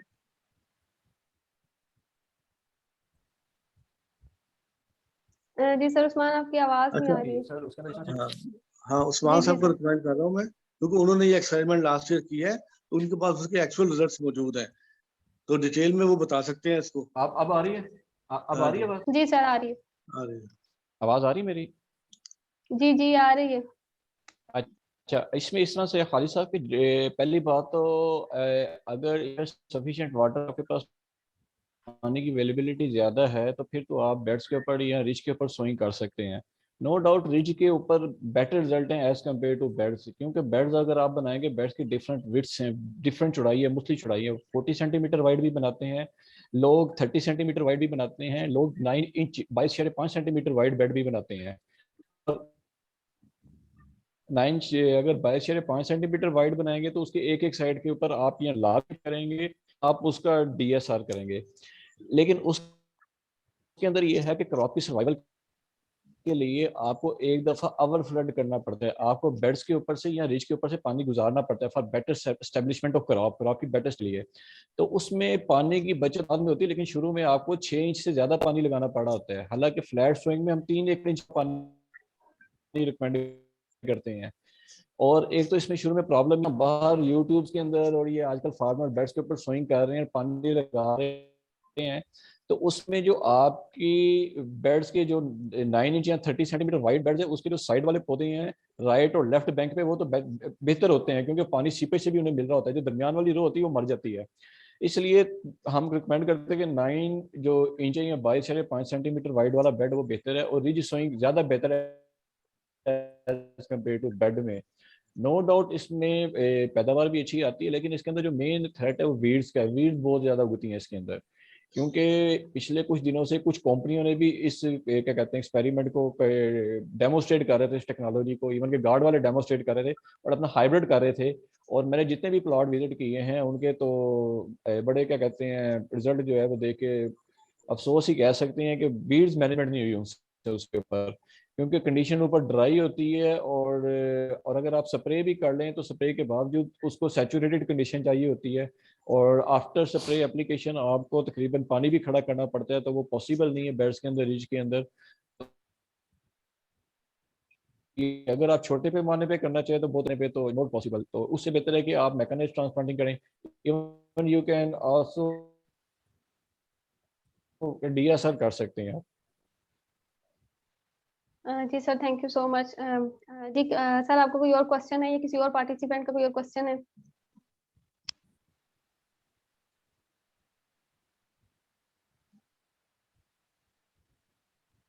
नहीं, थैंक यू, बहुत शुक्रिया। मेरे ख्याल में ये बहुत अच्छी डिस्कशन रही, और मैं ये चाहूँगा कि ये चूँकि इसको रिपीट भी किया जाए, और डॉक्टर साहब की चूँकि सावी जिस तरह से फार्मर को ये आउटरीच में हेल्प कर रही है, हम ये चाह रहे हैं कि जो गुड प्रैक्टिसेस हैं, जो अच्छे तरीके हैं जिनसे हम अपनी पैदावार बढ़ा सकते हैं। माशाल्लाह जो चावल की पाकिस्तान में एक्सपोर्ट में 2 बिलियन से ज़्यादा इसका रोल है। तो मैं यही चाहूँगा कि अगर इमरान साहब थोड़ा सा आप वो जो SRP की जो गुड प्रैक्टिस है उनके बारे में अभी कुछ बताना है इस स्टेज पे फार्मर को, तो ज़्यादा जिम्मेदारों को तो पता नहीं कि SRP क्या चीज़ है। तो इमरान साहब शायद ये थोड़ा सा अगर उस पर रोशनी डाल दें। जी जी डॉक्टर साहब, इसमें एक छोटी सी चीज मैं पहले आपको PCR WR की भी बता दूं कि ये जो बेड सोइंग के ऊपर है ना, हम लोगों ने, हमारे डोनर्स ने कहा कि ये तो बहुत जबरदस्त स्कीम है, और आप ना सारे जो है ना फार्मर्स को लेके 2 गाड़ियां भर के सियाल मोड़ जाएं, और ये तो गेम चेंजर है। तो हम लोग 50-60 फार्मर ले गए वहां पे सियाल मोड़ जी। तो वहां पे हमने फार्मर्स को कहा कि ये देखें जी, तो सेम वही स्टोरी थी जो उस्मान साहब ने अभी बताई। इवन वहां पे यूनिफॉर्म मैच्योरिटी भी उसके ऊपर बेड के ऊपर नहीं थी। जहाँ पे वो धूप ज्यादा लग रही थी, एक साइड पे मैच्योर ज्यादा हो रही थी जल्दी, और दूसरी साइड पे मैच्योरिटी लेट थी। तो मतलब इसके ऊपर पेपर्स बड़े अच्छे बन गए हैं, जर्नल्स बड़े अच्छे लिखे गए हैं। और आप भी यार नेट पे आज लिखें PCR WR और बेड सोइंग और राइस, तो आपको कम से कम बड़े इम्पैक्ट फैक्टर के 8-10 पेपर मिल जाएंगे। तो ये भी हमारा एक अलमिया है कि पेपर्स और प्रैक्टिकल काम में बड़ा फर्क है। जो चीजें उस्मान साहब ने बताई ये चीजें प्रैक्टिकल है। वैसे अगर आप ओवरऑल अच्छी विजुअलाइजेशन या पेपर्स छापने हो तो वो हमारे, आपको पता ही है, एकेडमिया में भी और बाकी जगहों में भी। लेकिन यही वजह है कि हमारे स्टूडेंट्स या फील्ड में आते हैं तो उनको जीरो से स्टार्ट करवाना पड़ता है। बाकी जो SRP की बात है, सस्टेनेबल राइस प्लेटफॉर्म की, वो ऑलमोस्ट ये सारी गुड एग्रीकल्चर प्रैक्टिसेस है जो शाह साहब ने, इकबाल साहब ने और उस्मान साहब ने बताई। तो ये सारी प्रैक्टिस SRP स्टैंडर्ड का हिस्सा है। उसको एक डॉक्यूमेंट किया गया है और उसका एक थर्ड पार्टी ऑडिट होता है। तो जो फार्मर्स इस इन प्रैक्टिसेस की जो कि रिकमेंड की गई है, सर्टिफाइड सीड है, रिसोर्स एफिशिएंट टेक्निक्स है, उनको अपनाते हैं तो थर्ड पार्टी ऑडिट होता है उन फार्मर्स का, और उसके बाद उनको प्रीमियम प्राइस के ऊपर उनकी पैडी खरीदी जाती है। तो जो भी फार्मर इसको अडॉप्ट करें वो राब्ता कर सकते हैं सावी के प्लेटफॉर्म के थ्रू। शुक्रिया जी। बहुत शुक्रिया इमरान साहब। यहाँ मैं आखिर में एक बात ऐड करना चाहता हूँ। यहाँ बात हुई थी सीड की अवेलेबिलिटी की ना, तो उसमें उसकी वजह जी ये सर। होती है कि हमारे यहाँ पे ना एक कोई सिस्टम नहीं है, कोई मैकेनिज्म नहीं है कि अगर जिम्मेदार आज हमारी किसान बासमती लास्ट ईयर बेहतर हो गई है तो सारा सारा कह लें कि हर फार्मर किसान के पीछे 11-21 अच्छी होगी तो हर बंदा 11-21 के पीछे। अगर 385 अच्छी होगी 350, तो ये जो है ना, इससे अदारों को पता नहीं चलता कि हमें नेक्स्ट ईयर कितना सीड चाहिए होगा। तो एक सॉरी एक ऐसा मैकेनिज्म बनाने की जरूरत है कि सीड एसोसिएशन जो है वो भी और अदारों के साथ मिलके FSA-NRD एक जॉइंट सा एक वो बनाया जाए कि हमें नेक्स्ट ईयर के लिए कितना सीड चाहिए। तो हम कालाशाकू में जितना प्री बेसिक सीड पैदा करते हैं कि जो ना सिर्फ पंजाब के लिए बल्कि पूरे पाकिस्तान की जरूरत से ज्यादा है। तो लेकिन हमें वैरायटी के हिसाब से परेशानी इसलिए आती है कि कोई प्लान नहीं होता, कोई पता नहीं होता कि नेक्स्ट ईयर कौन सी वैरायटी का सीड कितना चाहिए। तो इस तरह प्लान करना, तीनों अदारे अगर मिल जाएं, FSC-NRD, सीड कारपोरेशन, ये फार्मर्स एसोसिएशन और कालाशाकू, तो मेरा ख्याल है कि हम प्लान कर सकते हैं कि नेक्स्ट ईयर जो है वो कौन सी वैरायटी का सीड जो है वो हमें चाहिए होगा, और मई से पहले पहले इस बारे में मीटिंग्स की जाए ताकि उस वैरायटी का सीड जो है वो ज्यादा लगाया जा सके और हर हर हर फार्मर को हर कंपनी को उसका वापस सीड टाइम पे मिल सके। सुल्तान साहब, ये बहुत आपने जी बहुत सर। अच्छी बात की है। मेरे ख्याल में इसमें मैं थोड़ा सा ऐड कर दूं, इसमें इंशाल्लाह एक और भी पार्टनर शामिल करने हैं जो कि हम फार्मर के साथ काम करते हैं। सावी भी इंटरेक्शन करती है फार्मर के साथ, लेकिन ये बात है सप्लाई एंड डिमांड की कि किसकी जो है वो डिमांड क्रिएट की जाती है, किसकी प्राइसेस देखी जाती हैं। तो क्या उससे ड्राइव नहीं होता कि जी मतलब अगर मिलर्स मांग रहे हैं कि हमें वो कायनात चाहिए या जो भी वैरायटीज आपकी हैं, वो एक पता क्या उसमें ये होता है कि एक मिनिमम क्वांटिटी बना ली जाए ना, एक मामला तय कर लिया जाए कि कौन सी वैरायटी का कितना सीड हमें हर सूट में बनाना है। अब मजबूरी ये होती है कि हमारे पास 17 वैरायटीज हैं, अपने 17 का सीड बनाना है। अब जाहिर है 17 के लिए रिसोर्सेज भी चाहिए आपको, ठीक है ना, मैन पावर भी चाहिए, फाइनेंस भी चाहिए, जमीन भी चाहिए। तो उसके लिए अगर हमें ये अब इस साल जिस तरह की सूरत हाल है, किसान का सीड हमारे पास एक हफ्ते में खत्म हो गया। क्यों कि लास्ट ईयर तो नहीं पता था कि मतलब किसान का सीड इतना वो होगा, कोई डिस्कशन में नहीं थी चीजें। अगर हम ज्यादा सीड बना लें, जैसे कि हम सुपर का सीड बनाया है, 515 का बनाया है और चनाब का बनाया है, तो वो सीड आप देखें उस पर भी टाइम भी इन्वेस्ट हुआ है, मनी भी इन्वेस्ट हुई है, सारे रिसोर्सेज लगे हैं, लेकिन वो गवर्नमेंट की कह लें कि रिसोर्सेज का ज़या होता है। वो सीड कोई नहीं ले रहा, वो पड़ा हुआ है वैसे ही फारिग है, कोई नहीं आ रहा उसको लेने के लिए, क्योंकि प्लानिंग नहीं है। तो इस हवाले से मार्केट का फोरकास्ट करते हुए 3-4-5 स्टेक होल्डर अगर मिल के बैठे और टाइमली बैठे तो एक डिसीजन ले कि भाई नेक्स्ट ईयर में हमारी कम से कम ये 2 या 3 वैरायटीज ऐसी हैं, इनका हमने इतना सीड प्रोड्यूस लाजमी करना है। तो वो उसके हिसाब से अगर प्लानिंग हो जाए तो मेरा ख्याल है कि बहुत हमें मतलब जिम्मेदारों के लिए और कंपनीज के लिए भी मेरा ख्याल बहुत अच्छा है, जो है ना वो आसानी हो जाएगी। आई थिंक ये बहुत अच्छा पॉइंट आपने रेज किया डॉक्टर साहब। ये ना अभी हमने थोड़ा सा एक्सपेरिमेंट किया था आपके अयूब एग्रीकल्चर रिसर्च इंस्टीट्यूट के जो वीट के रिसर्च का अदारा है। तो ये जो विलेज सीड बैंक है कि अगर एक वैरायटी जो है फार्मर तक कब पहुंचती है, एक आम फार्मर तक, चलो आपका जो प्रोग्रेसिव फार्मर है उसकी रेंज में तो वैरायटीज आ जाती हैं, वो बाय कर लेता है। तो आपका इस विलेज सीड बैंक के बारे में क्या ख्याल है? वो हमारा एक्सपीरियंस बहुत अच्छा रहा पिछले हफ्ते, बल्कि हमने उसके ऊपर जैदी फार्म है ये शेखुपुरा में, वहाँ पर डॉक्टर अबू फजल साहब जिनको इमरान साहब भी जानते हैं, बरकीनी के, वो इंट्रोडक्शन में आए थे। तो उन्होंने वो बहुत सक्सेसफुली वो 3 वैरायटीज वहाँ पे उन्होंने डॉक्टर जवेद साहब ने प्रोवाइड की, उन्होंने वो ग्रो की है। इस दफ़ा उनको अभी बेस्ट टाइम है, उन्होंने विजिट भी किया है, उन्होंने सजेस्ट भी किया है कि क्या क्या आप इसके मराहल करें। तो इस तरह से जो है आप फार्मर तक, चूँकि इन्वेस्टमेंट मतलब सिर्फ गवर्नमेंट के रिसर्च के अदारे की नहीं होगी, तो फार्मर अपने लेवल पे कर सकते हैं। तो लेकिन उसमें अगेन विजिलेंस की बहुत ज़रूरत है। वो हम ये नहीं चाहते कि ऐसा हो कि उसको मिसयूज़ होना शुरू, लेकिन उसमें विजिलेंस की बहुत ज़रूरत। उसके बारे में आपका क्या ख्याल है, विलेज सीड बैंक के बारे में? नहीं, वो देखिए जो न्यू वैरायटीज होती है उसका एक मैकेनिज्म है पूरा टेस्ट करने का, जो है ना, उसको तो मतलब जो है ना एक गवर्नमेंट के पूरा एक नेशनल ट्रायल्स होते हैं और अपना जो है प्रोविंशियल अडेप्टिविटी ट्रायल्स होते हैं, न्यू वैरायटीज की बात कर रहा हूँ उसके लिए। लेकिन अगर डेमोन्स्ट्रेशन ट्रायल्स किए जाए अप्रूव्ड वैरायटीज के लगा के मुख्तलिफ जगहों के ऊपर, तो वो तो एक बड़ी पहले ही मेरा ख्याल ये ऑलरेडी हो रहे हैं, एक्सटेंशन वर्कर हमारे काफी है इस पे, यानी करते हैं, हर जिले के अंदर करते हैं।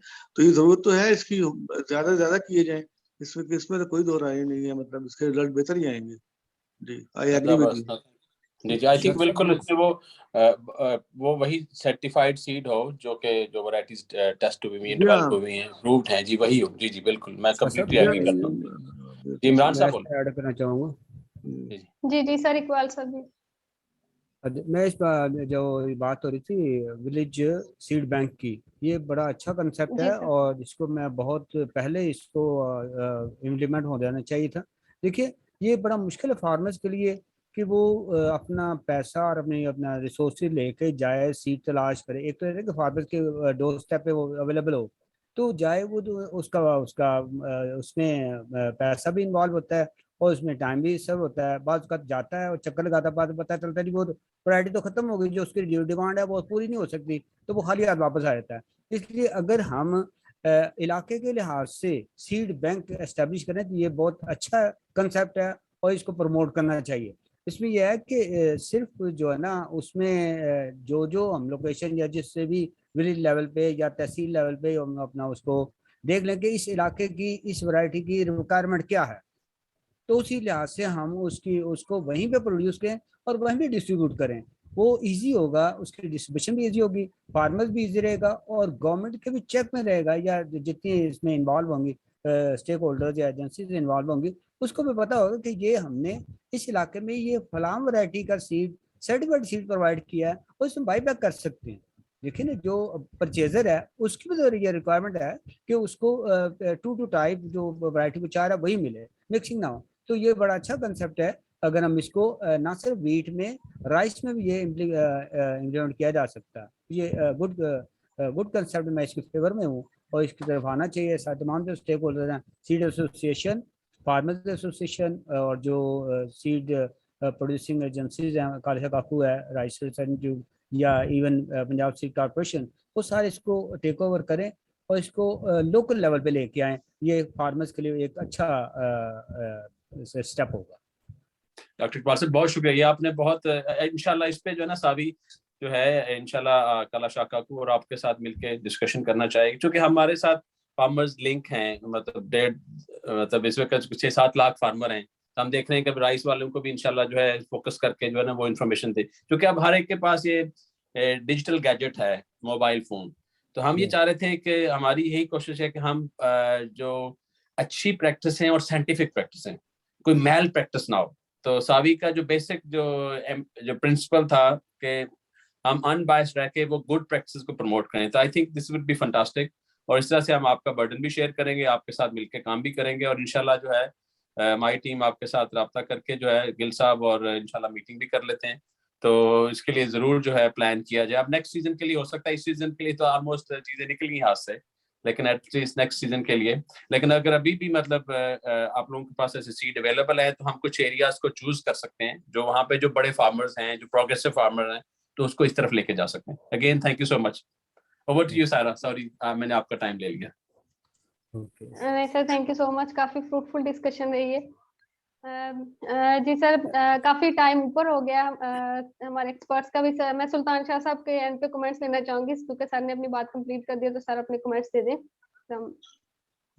जी हाँ, मैं ये समझता हूँ कि ये सारी डिस्कशन बड़ी फ्रूटफुल थी और इससे उम्मीद करता हूँ कि हमारे जिम्मेदारों को बहुत फायदा होगा, क्योंकि इस तकरीबन राई सीड से लेके पनीर की काट से लेके वक्ते काट से लेके और उसकी मुंतकली से लेके उसकी यानी वैराइटीज के इंतखाब से लेके जड़ी बूटियों के खिलाफ दवाइयों के इस्तेमाल से लेके कीड़ों के खिलाफ इस्तेमाल से लेके और फील्ड के अंदर जो सीड की अवेलेबिलिटी है, उसकी प्योरिटी है, उसके मौजू जो है इलाके है उनके हिसाब से उसकी सिलेक्शन के हिसाब से बड़ी सैर हासिल गुफ्तगू हुई है और बड़ा अच्छा लगा। और हम उम्मीद करते हैं कि आइंदा भी जो है ना इस तरह की बैठक वगैरह वो होती रहेगी, ताकि इससे जो है ना जिम्मेदारों का फायदा होता रहेगा। जी सर, इंशाल्लाह आज ये हमने पनीरी तक डिस्कशन किया। इंशाल्लाह आने वाले दिनों में हम इसकी पनीरी के लाभ में मुंतकली पर भी बैठक रखेंगे, ताकि किसान भाइयों को उसके मुतालिक भी मुकम्मल रहनुमाई मिल जाए। जी इमरान साहब, मैं आपके भी कमेंट लेना चाहूंगी कि आप किसान भाइयों को क्या कमेंट देंगे। जी इमरान साहब, आई थिंक इमरान साहब लीव कर गए हैं। जी उस्मान साहब, आपकी तरफ चलते हैं, आप एंड पे अपने कमेंट्स जो है वो दें चावल के काश्तकारों को खुसूसी तौर पे।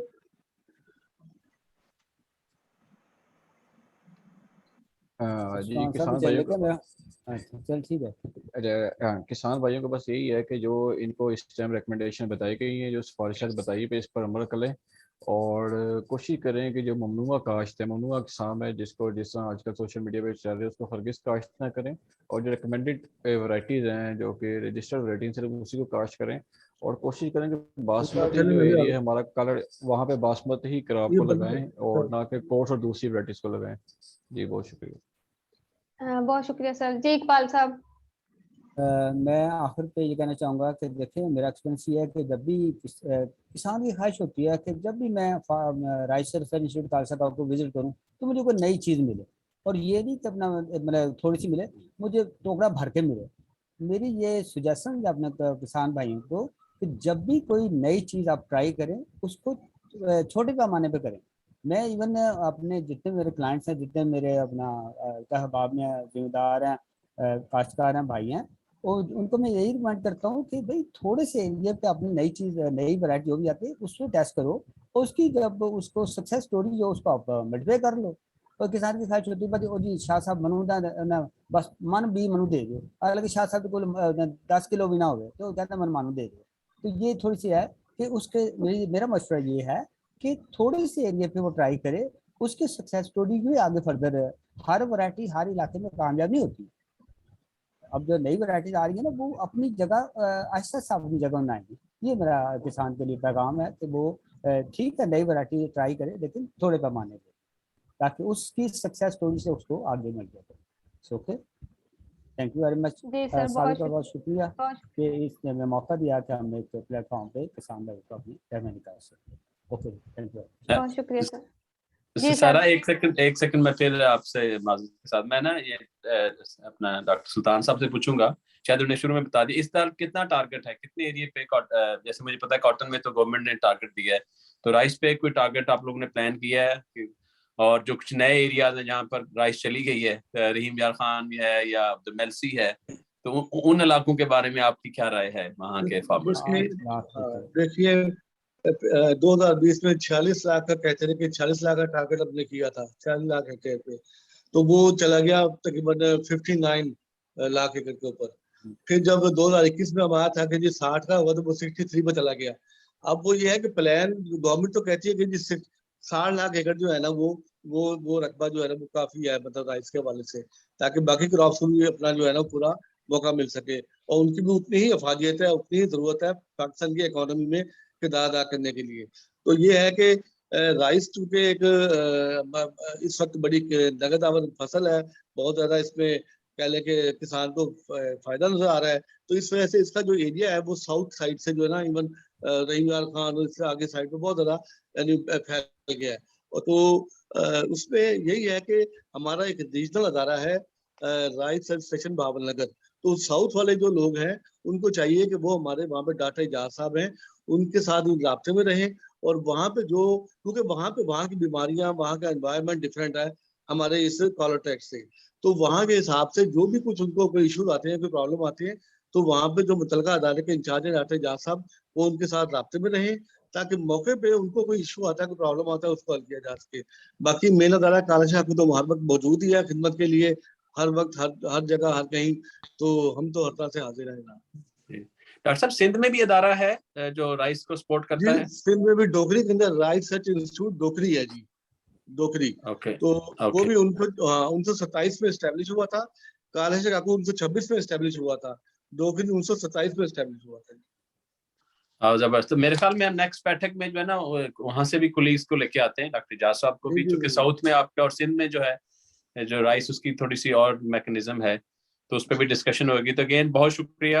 ये साबी आपका प्लेटफॉर्म है, आप इसको we are with you sir, compliment करना चाहते हैं इन एफर्ट्स को। और ये ट्रू नॉलेज हमारी यही बात है, कोशिश यही है, जो नॉलेज सेंटर में भी जो चीजें बनाई हैं वो गवर्नमेंट की रिकमेंडेशंस, हमारे लिए जो है गवर्नमेंट की recommendation is the top priority. तो बाहर रहते हुए और माशाल्लाह जो हमारे जितने भी ग्रुप के मेंबरान हैं सबका बहुत शुक्रिया, एफर्ट यही कर रहे हैं कि हम पाकिस्तान को इसकी ज़राअत को तरक्की दे सकें। तो डॉक्टर साहब हम आपका बहुत बहुत मशकूर हैं, तो आपने हमें ये मौका दिया, इंशाल्लाह विल वर्क विद यू। आखिरी एक स्लोगन देना चाहता हूँ जिम्मेदारों के लिए, अपना दायरा अपना बीज, अपना दायरा अपना बीज, ताकि गैर ममनूआ इकसाम से बचा जा सके। माशाल्लाह जी, माशाल्लाह, जबरदस्त, थैंक यू जी, जज़ाकल्लाह खैर। Thank you. Thank you so much sir, thank you so much.